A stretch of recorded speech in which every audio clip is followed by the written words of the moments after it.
കൂട്ടുകാർക്ക് നല്ലൊരു രാത്രി ആശംസിച്ചുകൊണ്ട് മാമ്പഴത്തിന്റെ പുതിയ വീഡിയോയിലേക്ക് സ്വാഗതം. നമുക്ക് നേരെ രേവതിയുടെ സച്ചിയുടെ നാളത്തെ പ്രമോ വിശേഷത്തിലേക്ക് പോയല്ലോ. നാളത്തെ പ്രമോ വിശേഷത്തിൽ നമ്മൾ കാണാൻ പോകുന്നത് ശ്രുതിയെ കാണാനായിട്ട് ശ്രുതിയുടെ അമ്മയും അതോടൊപ്പം തന്നെ ആദ്യം ബ്യൂട്ടി പാർലറിലേക്ക് വരുന്നുണ്ട്. അതിന്റെ വിശേഷങ്ങളും അതോടൊപ്പം തന്നെ കലാവതി മുത്തശ്ശി സച്ചിയെക്കുറിച്ചും രേവതിയെക്കുറിച്ചും ചില തീരുമാനങ്ങളൊക്കെ എടുക്കുകയാണ് അവർക്ക് വേണ്ടിയിട്ട്. ഇനിയിപ്പോൾ അവരെ ഇങ്ങനെ വിട്ടിട്ട് കാര്യമില്ല. അപ്പൊ ആ ഉറച്ച തീരുമാനത്തില് മുത്തശ്ശി എത്തുകയാണ്. അപ്പൊ അതിന്റെ വിശേഷങ്ങളൊക്കെയാണ് നമ്മൾ കാണാൻ പോകുന്നത്. ഇന്ന് തന്നെ നമ്മൾ കണ്ടു, വലിയൊരു അപകടത്തിൽ നിന്നാണ് രേവതിനെ രക്ഷിച്ച സച്ചി. ആ അപകടത്തിൽ നിന്ന് രക്ഷപ്പെട്ട് കഴിഞ്ഞിട്ടും രേവതിയുടെ വിറ അങ്ങോട്ട് മാറിയിരുന്നില്ല. വല്ലാത്തൊരു സങ്കടവും ബുദ്ധിമുട്ടും വിഷമമൊക്കെ ആയിരുന്നു രേവതിക്ക് ഉള്ളിലുണ്ടായിരുന്നേ. പിന്നീട് ശ്രുതിയുടെ അമ്മ അങ്ങോട്ട് വരുന്നുണ്ട്. ശ്രുതിയുടെ അമ്മ വന്നിട്ട് രേവതിയുടെ തലയൊക്കെ തോർത്തി കൊടുക്കുകയാണ്. ഈ സമയത്ത് ആദ്യം വല്ലാത്തൊരു ടെൻഷൻ ഉണ്ടായിരുന്നു. മുത്തശ്ശി അങ്ങോട്ട് ഓടി വരുന്നുണ്ട്. മുത്തശ്ശിക്കാണ് രേവതിനെ കണ്ട് ഇനിയിപ്പോൾ സഹിക്കാൻ പറ്റില്ല, കെട്ടിപ്പിടിച്ച് കരയുവാണ്. രേവതി പറഞ്ഞു, പേടിക്കാനൊന്നുമില്ല മുത്തശ്ശി, എനിക്കൊരു കുഴപ്പമില്ലെന്ന് പറയാണ്. സച്ചി പറഞ്ഞു, അച്ഛമ്മ പേടിക്കാനൊന്നുമില്ല, കൃത്യസമയത്ത് തന്നെ ഞാൻ വന്നുകൊണ്ട് രക്ഷപ്പെട്ടില്ലേ, ഇനി എന്തിനാ അച്ഛമ്മ സങ്കടപ്പെടുന്നതെന്ന് ചോദിക്കുകയാണ്. ഈ സമയത്താണ് ആദീനെയും ശ്രുതിയുടെ അമ്മേനെയും കാണുന്നത്. രേവതി പിന്നെ അവരെ പരിചയപ്പെടുത്തുന്നുണ്ട്. ഞാൻ പറഞ്ഞില്ലേ അച്ഛമ്മയുടെ വഴി വെച്ച് ഞങ്ങൾ കണ്ടത്, ബസ്സിൽ വെച്ച് കണ്ടില്ലേ, ഞങ്ങൾ കഴിഞ്ഞ ദിവസം പോയില്ലേ, അത് മാത്രമല്ല ഈ കൂടെയുള്ളതാണ് ആദി, ഞാൻ പറഞ്ഞില്ലേ എന്ന് പറയണം. ആദി അങ്ങനെ അച്ഛമ്മനെ പരിചയപ്പെടുവാണ്. അച്ഛമ്മയെന്ന് പറഞ്ഞിട്ടുണ്ടെങ്കിൽ കലാവതി മുത്തശ്ശിനെ പരിചയപ്പെടുവാണ്. മുത്തശ്ശിക്കും ഭയങ്കര ഇഷ്ടമായി ആദീനെ. അങ്ങനെ അവര് സംസാരിച്ചെല്ലാതിന് ശേഷം മുത്തശ്ശി അവരെയും കൂട്ടി വീട്ടിലേക്ക് വരികയാണ്.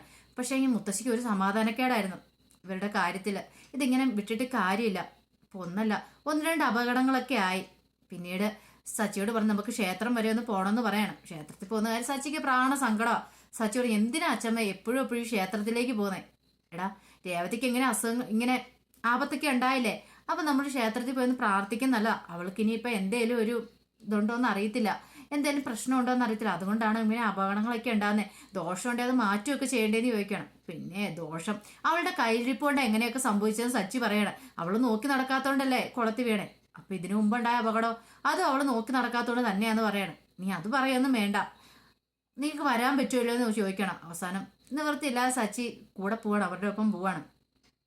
ഈ സമയത്തെന്ന് പറഞ്ഞിട്ടുണ്ടെങ്കിൽ ശ്രുതിയെ കാണാനായിട്ട് ശ്രുതിയുടെ അമ്മയെ ആദ്യം കൂടെ ബ്യൂട്ടി പാർലറിലേക്ക് ചെല്ലുന്നുണ്ട്. അപ്പം അവരെ കണ്ടു കഴിഞ്ഞപ്പോൾ തന്നെ ശ്രുതിക്ക് വല്ലാത്തൊരു വിമിഷ്ടമായിരുന്നു. ആദ്യേ അങ്ങനെ സ്വന്തമാനായിട്ട് ഇതുവരെയായിട്ട് അംഗീകരിച്ചിട്ടും കൂടി ഇല്ല. എപ്പോഴും പറഞ്ഞുകൊണ്ടിരിക്കണേ ആദി അമ്മേനെ വിളിക്കുന്ന ആൻറ്റീന്നാണ് വിളിച്ചുകൊണ്ടിരിക്കുന്നത്. കാരണം അവളും പറഞ്ഞിട്ടില്ല താൻ അമ്മയാന്നുള്ള സത്യം, അല്ലെങ്കിൽ ശ്രുതിയുടെ അമ്മയും പറഞ്ഞിട്ടില്ല നിന്റെ അമ്മയാന്നുള്ള കാര്യമൊന്നും ആദ്യോടും പറഞ്ഞിട്ടില്ല. അപ്പൊ ആദിക്ക് അതൊന്നും അറിയത്തില്ല താനും. ആൻറ്റീന്ന് മാത്രം ആദിക്കും അറിയത്തുള്ളൂ. പിന്നീട് അവിടെ വന്നു കഴിയുമ്പോൾ ആദിക്ക് ഭയങ്കര സന്തോഷമായി അവിടെയൊക്കെ ഓടിക്കളിച്ച് നടക്കാനും. അത് മാത്രമല്ല ബ്യൂട്ടി പാർലറല്ലേ, അപ്പോൾ ഒത്തിരി സാധനങ്ങളൊക്കെ ഉണ്ട്, ശ്രുതിയുടെ സാധനങ്ങളൊക്കെ, ഐറ്റംസും മേക്കപ്പ് ഐറ്റംസും അതോടൊപ്പം തന്നെ ഹീറ്ററും ഇതെല്ലാം കണ്ടു കഴിയുമ്പോഴത്തേനും ആദ്യം എന്ത് ചെയ്യണം, അതെല്ലാം എടുത്തോണ്ട് അതിലൂടെ ഓടിപ്പാഞ്ഞ് നടക്കുക. ഒന്ന് രണ്ട് തവണ ശ്രുതി പറഞ്ഞു, ഇത് മര്യാദയ്ക്കിരിക്കുക ആദ്യം, അല്ലെങ്കിൽ കസ്റ്റമേഴ്സൊക്കെ ഉള്ള സമയമല്ലേ. ശ്രുതിക്ക് ഭയങ്കര ഒരു ഇറിറ്റേഷൻ അനുഭവപ്പെടുക. പിന്നീട് ആദ്യം എന്ത് ചെയ്യുവാണ്, നേരെ മീരയുടെ അടുത്തേക്ക് എഴുതുന്നുണ്ട്. പക്ഷെ മീരയ്ക്ക് ഭയങ്കര ഇഷ്ടമാണ് ആദ്യനെ. ആദ്യം മീര ഭയങ്കര കൂട്ടാണ് താനും. ഈ സമയത്ത് ശ്രുതിയോട് കല്യാണക്കാര്യത്തെക്കുറിച്ചൊക്കെ ശ്രുതിയുടെ അമ്മ ചോദിക്കുന്നുണ്ട്. എല്ലാം കേട്ട് ശ്രുതി പറഞ്ഞു, കല്യാണം ഉറപ്പിച്ചു, ഇനിയിപ്പം അടുത്ത ദിവസം തന്നെ കല്യാണം കാണും. അമ്മ വരണമെന്നൊന്നും ഞാൻ പറയുന്നില്ല, പക്ഷെ അറിയാലോ, ഇനി ഈ കല്യാണം കൂടെ പോയിട്ടുണ്ടെങ്കിൽ, തകർന്നു പോയിട്ടുണ്ടെങ്കിൽ എനിക്കിനി എൻ്റെ ജീവിതത്തിലേക്ക് മുൻപോട്ടൊരു വഴിയില്ല. അമ്മയ്ക്ക് അറിയാവുന്ന കാര്യമാണ്. അതുകൊണ്ട് എന്ത് തീരുമാനിക്കണം അമ്മയ്ക്ക് തീരുമാനിക്കാം. വന്നു കഴിയുമ്പോഴത്തേനും എല്ലാവരും ചോദിക്കാൻ തുടങ്ങും ആരാ എന്താ ഏതാന്നൊക്കെ. അപ്പം എനിക്ക് പറയാൻ പറ്റില്ല അമ്മയെന്നുള്ള കാര്യം. ഞാനിവിടെ അതിനേക്കാളും വലിയ കള്ളങ്ങൾ പറഞ്ഞ് എവിടെ നിൽക്കുന്നത്, അതറിയാലോ എന്ന് ചോദിക്കുകയാണ്. ഇത് കേട്ടപ്പോൾ ശ്രുതിയുടെ അമ്മയ്ക്ക് വല്ലാത്ത സങ്കടമായിപ്പോയി. സ്വന്തം മോളാണ്, ഒറ്റ മോളുള്ളതാണ്, അവളെ എങ്ങനെയൊക്കെ പറയണത്. എല്ലാം കേട്ട് ഞാൻ മീര പറഞ്ഞു, അതെ നീ പറയുന്നത് ശരിയാണോ ശ്രുതി, നീ ഒന്ന് ആലോചിച്ചിട്ട് പോരേന്ന് ചോദിക്കുന്നുണ്ട്. എനിക്കൊന്നും ആലോചിക്കാനില്ല. പിന്നെ വിവാഹക്ഷണക്കത്തൊക്കെ കാണിക്കുന്നുണ്ട് അമ്മേനെ. ഇതെല്ലാം കണ്ടു കഴിഞ്ഞപ്പോഴത്തേനും ശ്രുതിയുടെ അമ്മയുടെ കണ്ണുകൾ അറിയാൻ നിറഞ്ഞു വന്നു. അമ്മക്ക് സങ്കടപ്പെടാനുള്ളതൊന്നുമല്ല ഞാൻ പറഞ്ഞത്, എൻ്റെ അവസ്ഥ കൊണ്ട് ഞാൻ പറഞ്ഞതാ. അമ്മയ്ക്ക് അറിയാലോ എൻ്റെ അവസ്ഥ എന്താന്നുള്ള കാര്യം. ശ്രുതിയുടെ അമ്മ പറഞ്ഞു, കുഴപ്പമില്ല, നീ എവിടെയാളും നിനക്ക് നല്ലത് മാത്രം വന്നാൽ മതി, നീ നന്നായിട്ടിരിക്കുന്ന കണ്ടാൽ മാത്രം മതി. ഞാൻ അമ്മയാന്നോ ഇത് നിന്റെ മകനാന്നോ നീ ഒരിക്കലും പറയണ്ട, ആരോടും പറയണ്ടെന്ന് പറയണം. ഞാൻ ജീവനുള്ളിടത്തോളം കാലം ഞാൻ ആദീനെ നോക്കും. പക്ഷെ എനിക്ക് എന്തെങ്കിലും സംഭവിച്ചിട്ടുണ്ടെങ്കിൽ നീ ആദീനെ കൊണ്ടുപോകണമെന്ന് പറയാണ്. ഇത് കേട്ട് ശ്രുതി പറഞ്ഞു, അമ്മയ്ക്കിപ്പോൾ എന്ത് സംഭവിക്കാനാ, അമ്മയ്ക്കൊന്നും സംഭവിക്കാനൊന്നും പോകുന്നില്ല എന്ന് പറയുന്നുണ്ടായിരുന്നു. ഇത് കഴിഞ്ഞതിന് ശേഷം ശ്രുതി പറയാം, അതൊരു കാര്യം ചെയ്യുക, അധികം വൈകേണ്ട, രണ്ടുപേരും പൊക്കോളാൻ പറയണം. പക്ഷെ ആദിക്ക് അങ്ങനെ പോകാൻ താല്പര്യമില്ലായിരുന്നു. ആദ്യം പറഞ്ഞു, ഞാനേ ആൻറ്റിയുടെ കൂടെ ഇന്നൊരു ദിവസം ഇരുന്നിട്ട് നാളെ പൊക്കോളാന്ന് പറയണം. പക്ഷെ ശ്രുതി സമ്മതിച്ചില്ല. ശ്രുതി പറഞ്ഞതേ പിന്നീട് ഒരിക്കൽ ഞാൻ മോനെ കൊണ്ട് നിർത്താന്നൊക്കെ പറയുന്നുണ്ട്. ഇനി ഞാനങ്ങോട്ട് കാണാൻ വന്നു കഴിയുമ്പോൾ ഒത്തിരി ടോയ്സ് ഒക്കെ വാങ്ങിച്ചോണ്ട് വരാട്ടോ, ഇപ്പൊ മോൻ പൊക്കോന്ന് പറഞ്ഞുകൊണ്ട് അതിനെ പറഞ്ഞു വിടുകയാണ്. ആദ്യക്ക് പോകാൻ മനസ്സൊന്നും ഇല്ലായിരുന്നു. അവിടെ പോയാണെങ്കിലും മുത്തശ്ശിയുടെ തന്നെ ഇരിക്കണമല്ലോ, അതൊക്കെ ഓർത്ത് ആദ്യക്ക് ഭയങ്കര വിഷമമായിരുന്നു. ഈ സമയത്ത് ക്ഷേത്രത്തിലേക്ക് മുത്തശ്ശിയും സച്ചിയും രേവതിയും കൂടെ ചെല്ലുന്നത്. ആ ക്ഷേത്രത്തിൽ ചെന്ന് അവർ തൊഴുത് പ്രാർത്ഥിച്ചതിന് ശേഷം ജ്യോത്സ്യരെ പോയി കാണുന്നുണ്ട്.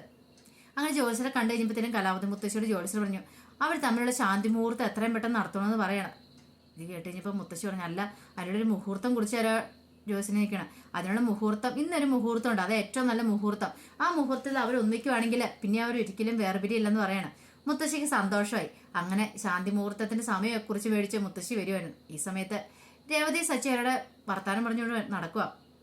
രേവതി, എൻ്റെ ദൈവമേ, ഇന്നലെയാണ് ഞാൻ ഭാഗ്യം കൊണ്ടാണ് രക്ഷപ്പെട്ടത്. എങ്ങാനും ഇച്ചിരി താമസിച്ച് പോയിട്ടുണ്ടായിരുന്നെങ്കിൽ ഇപ്പൊ ഞാൻ ജീവനോടെ ഉണ്ടാവില്ലെന്ന് പറയണം. സച്ചി പറഞ്ഞു, എന്തിനാ പേടിക്കുന്നേ, കുളത്ത് വീണ് പേടിക്കേണ്ട ആവശ്യമൊന്നും ഉണ്ടോന്ന് ചോദിക്കണം. പിന്നെ പേടിക്കേണ്ട ആവശ്യം, ഞാൻ അവിടെ കിടന്ന് മുങ്ങി ചത്തു വരുന്ന എന്ത് ചെയ്തതെന്ന് ചോദിക്കണം. അതിനാണ് നീന്തൽ പഠിക്കണമെന്ന് പറയണേ. എന്നെ കണ്ടുപിടിക്കുക, ഞാൻ ഏത് വെള്ളത്തിൽ കൊണ്ടുപോയിട്ടാലും നീന്തി കയറുമെന്ന് പറയണം. രേവതി പറഞ്ഞു, അത് നിനക്ക് നീന്തൽ അറിയാവുന്നതുകൊണ്ടല്ലേ, പക്ഷെ എനിക്ക് അങ്ങനെയല്ല, എനിക്ക് നീന്തലൊന്നും അറിയില്ല എന്ന് പറയണേ. ഇപ്പം വെള്ളം കേൾക്കുന്നതിനെ പേടിയെന്ന് പറയണേ. ഇനി വീട്ടിൽ ഞാൻ വല്ല ഒരു ബക്കറ്റ് വെള്ളത്തെ കുളിക്കുന്നുള്ളൂ, തോട്ടിലാരിലൊന്നും ഞാൻ വരത്തില്ല എന്ന് പറയണം. ഇത് കേട്ട് സച്ചി ചിരിക്കുവാണ്. ഈ സമയത്താണ് മുത്തശ്ശി അങ്ങോട്ട് വരുന്നത്. മുത്തശ്ശി വന്നിട്ട് പറഞ്ഞു, അല്ലെ രണ്ടുപേരോടും കൂടെ എനിക്കൊരു കാര്യം പറയാനുണ്ടെന്ന് പറയും. അല്ലെ എന്താ മുത്തശ്ശി, എന്താ പറയാനുള്ളത്? അല്ലെ നിങ്ങളുടെ ശാന്തി മുഹൂർത്തം ഇതായിട്ടും കഴിഞ്ഞിട്ടില്ലോ, ഞാൻ ശാന്തി മുഹൂർത്തത്തിലുള്ള സമയം കുറിപ്പിച്ചെന്ന് പറയണം. ഇത് കേട്ട സച്ചിയുടെ ഒരു ഞെട്ടലുണ്ടായി. സച്ചി പറഞ്ഞു, മുത്തശ്ശി എന്തൊക്കെയാ പറയണേ, എനിക്കൊന്നും അങ്ങോട്ട് മനസ്സിലാവുന്നില്ലോ എന്ന് പറയാണ്. ഇത് കേട്ട് കഴിഞ്ഞപ്പോഴത്തേനും മുത്തശ്ശി പറഞ്ഞു, അതെ കൂടുതലൊന്നും മനസ്സിലാക്കണ്ട, പറയുന്ന അങ്ങോട്ട് അനുസരിച്ചാൽ മതി.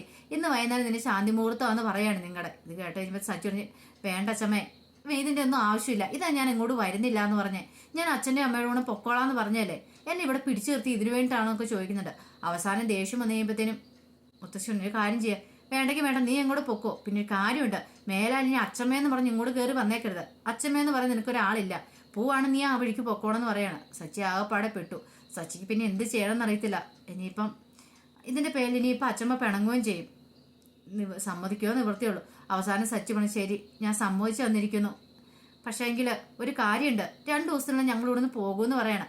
ഇത് കേട്ടിരുമ്പോൾ കലാവതി മുത്തശ്ശി പറഞ്ഞു, അതൊക്കെ ഞാൻ ആലോചിക്കട്ടെ, ആദ്യം ശാന്തി മുഹൂർത്തം കഴിയട്ടെ, പിന്നെയല്ലേ ബാക്കി കാര്യം എന്ന് ചോദിക്കുവാണ്. അങ്ങനെ അവർ വീട്ടിലേക്ക് വരിക. വീട്ടിൽ വന്നപ്പോൾ സച്ചിക്കാണ് അവിടെ ഇരിക്കാൻ ഒട്ടും ഇഷ്ടമില്ല, എങ്ങനെയാലും ഒന്ന് പുറത്ത് പോകണം. അപ്പം കലാവതി മുത്തശ്ശിയോട് ചോദിച്ചു, അല്ലച്ചമ്മേ ഞാൻ ഒന്ന് പുറത്ത് പോക്കട്ടെ എന്ന് ചോദിക്കണം. എന്തിനാ ഇപ്പം നീ എന്തിനാ പുറത്ത് പോന്നെ? അല്ല എൻ്റെ ഫ്രണ്ട്സൊക്കെ എനിക്ക് വേണ്ടി അവിടെ വെയിറ്റ് ചെയ്തിരിപ്പുണ്ട്, അങ്ങനെ ഇപ്പം പുറത്ത് വേണ്ട, നീ പോയിട്ടുണ്ട് ഇപ്പോഴെങ്ങും വരില്ലെന്ന് എനിക്കറിയാമെന്ന് പറയണം. അല്ല അച്ഛമ്മേ, വൈകുന്നേരം ആകുമ്പത്തേനും ഞാനും കൂടെ എത്തിയാൽ പോരെ, ഞാൻ കൃത്യ സമയത്തിന് മുമ്പ് തന്നെയും കൂടെ എത്തിക്കോളാം എന്ന് പറയണം. പക്ഷേ കലാവതി മുത്തശ്ശി വിട്ടിയില്ല. പെട്ടെന്ന് രേവതിനെ നോക്കുവാണ് സച്ചി. എന്നിട്ട് രേവതിയോട് ഒന്ന് നീ പറ ഇന്ന് കണ്ണും കൊണ്ട് കാണിക്കുവാണ്. ഇത് മുത്തശ്ശി കണ്ടു. മുത്തശ്ശി എന്താ നീ രേവതിയോട് പറയുന്നേ? അവളോട് പറയൊന്നും വേണ്ട, അവൾ സമ്മതിക്കത്തൊന്നുമില്ല എന്ന് പറയണ. അവസാനം രേവതി പറഞ്ഞു, പോയിട്ട് വരട്ടെ അച്ഛമ്മേ, ഇവിടെ എത്ര സമയം വെച്ചാൽ വെറുതെ ഇരിക്കുന്നേ, ഇനി സമയമുണ്ടല്ലോ, വൈകുന്നേരം അല്ലേ, അപ്പോൾ ഒത്തിരി സമയമുണ്ട്, അതുകൊണ്ട് പോയിട്ട് വരട്ടെ എന്ന് പറയണം. അങ്ങനെ രേവതി പറഞ്ഞു കഴിഞ്ഞപ്പത്തിനും അച്ഛൻ പറഞ്ഞു, എന്നാൽ ശരി പോയിട്ട് വരാൻ പറയണം. സച്ചി ആണെങ്കിൽ ഭയങ്കര സന്തോഷത്തോടു കൂടി, സ്വാതന്ത്ര്യം കിട്ടിയ സന്തോഷത്തോടെയാണ് വീട്ടിൽ നിന്ന് ഉറങ്ങി ഓടുന്നത്. നേരെ ഫ്രണ്ട്സിൻ്റെ അടുത്തേക്ക് പോകുന്നത്. കാരണം ഇവിടെ വന്നിട്ടുണ്ടെങ്കിൽ വീട്ടിലിരിപ്പ് കുറവാണ്. പക്ഷെ രേവതി ഉള്ളതുകൊണ്ട് മാത്രമാണ് സച്ചി അവിടെ ഇരിക്കുന്നത്. അതും കലാവതി മുത്തശ്ശി പിടിച്ചിരുത്തിയേക്കുന്നതുകൊണ്ട് മാത്രം. അങ്ങോട്ട് ഒട്ടും ഇഷ്ടപ്പെടുന്നില്ല സച്ചിക്ക് എങ്ങനെയല്ലോ തിരിച്ചു പോയാൽ മതി എന്ന് മാത്രമേ ഉള്ളൂ. അങ്ങനെ സച്ചി അവിടെ പോയിരുന്നിട്ട് സച്ചി തൻ്റെ കൂട്ടാനെ വിളിക്കുന്നുണ്ട്. കാർ എങ്ങനെയായി, കാറിന് ഓട്ടോ ഉണ്ടോ, അത് ഡ്യൂ കെട്ടാനുള്ള പൈസ ആയിട്ടുണ്ടോ എന്നൊക്കെ വിളിച്ച് കൂട്ടാനെ മഹേഷിനെ വിളിച്ച് തിരക്കുന്നുണ്ട് കാര്യങ്ങളൊക്കെ. മഹേഷ് പറഞ്ഞു, ഇപ്പോൾ അത്യാവശ്യം ഓട്ടോ ഒക്കെ ഉണ്ട്, ഡ്യൂ ഒക്കെ ഞാൻ കിട്ടിക്കണം, നീ ധൈര്യമായിട്ട് ഇരിക്കാനൊക്കെ പറഞ്ഞ് സച്ചിനെ സമാധാനിപ്പിക്കുകയാണ്. അപ്പോൾ അതിൻ്റെ വിശേഷങ്ങളൊക്കെയാണ് നമ്മൾ നാളെ കാണാൻ പോകുന്നത്. ആ വിശേഷങ്ങളൊക്കെ നമുക്ക് എല്ലാവർക്കും കാത്തിരിക്കാം കേട്ടോ. ആദ്യമായിട്ട് കാണുന്നവരാണെങ്കിൽ ചാനൽ ഇഷ്ടപ്പെട്ട ഒന്ന് സബ്സ്ക്രൈബ് ചെയ്യാൻ മറക്കരുത്. അതോടൊപ്പം തന്നെ കണ്ടുകൊണ്ടിരിക്കുന്ന എല്ലാവരുടെ സപ്പോർട്ടിലേക്കും തുടർന്നും പ്രതീക്ഷയുണ്ട്. എല്ലാവർക്കും നല്ലൊരു ദിവസം ആശംസിച്ചുകൊണ്ട് നിർത്തുന്നു. നന്ദി.